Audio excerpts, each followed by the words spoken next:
김철현 의원이 고개를 끄덕끄덕 하셨어요. 뭐 사용자 측이나 노동자 측에서 볼 때는 네. 뭐 양쪽 모두 다소 아쉬움이 있지만 제 생각엔 그래도 균형을 나름대로 갖춘 좀 최선의 결과가 나왔다고 이래 보거든요.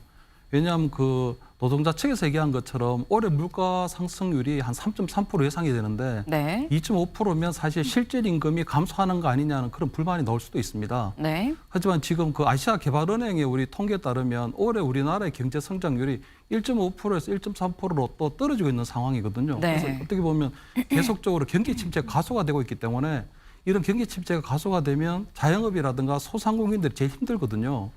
거기다가 지난 7년간 최저임금이 67%가 이상 되는 아주 급하게 이렇게 가파르게 상승을 해왔습니다. 그러다 네. 보니까 현장에 있는 사람들은 계속적으로 어려움을 호소해왔는 부분이 있거든요. 그래서 아마 그런 결과 나온 것 같은데 제가 볼 때 9,860원도 나름대로 절묘한 게 네. 올해 최저 임금 상승을 한 2.5% 감안하면 내년에 네. 1만 원 시대가 또 열릴 수도 있는 부분이거든요. 그래서 이 노동자 측에서 주장해왔던 1만 원 시대가 올해는 다 함께 고통을 분담하고 내년에는 함께 1만 원 시대를 열 수도 있지 않을까 하는 부분에서는 나름대로 균형을 갖춘 좀 최선의 결과가 나오지 않았나 이렇게 좀 평가합니다. 네. 전문가 중심 결정을 해야 된다라고 지금 중앙일보는 얘기를 하고 있습니다. 근데 김철현 의원님, 간략하게 여쭤보겠습니다.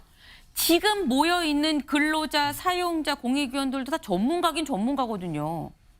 전문가 중심 결정을 어떻게 보십니까? 근데 저는 그 임금 결정 방식 이번에 110일 만에 그러니까 최장이 걸렸거든요. 네. 저 위원회 구성에 좀 문제가 있는 게 네. 사용자 위원, 공익위원 그리고 우리 노동자 측 위원이 9명으로 다 똑같습니다. 네. 그러다 보니까 사실 공익위원의 어떤 역할은 다 빠지고 노사 간에 굉장히 좀 대립적인 상황이 항상 극단적으로 벌어졌거든요.